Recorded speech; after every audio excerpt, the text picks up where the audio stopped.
Hello everyone, in today's video I'll show you on how you can connect your Canon camera to laptop.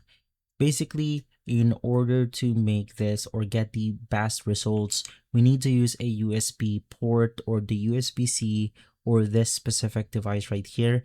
Now you could search on something like eBay, Alibaba, Temu and more for this USB connection. You can use Wi-Fi, but it will not present you with the best transfer speed. So it's ideal to use this type of connection, which is going to be a wired connection. Of course, once again, you can use the USB connection for the newer models of cameras, but for older ones, you can then search for specific ones, once again, on online shops out there. After getting your USB connection device, you then want to plug that into your Canon camera. And of course, you can then plug the USB cable onto the laptop itself.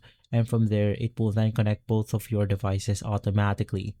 And so if this video has been helpful, leave a like, subscribe, and follow Guide to Everything for more videos like this.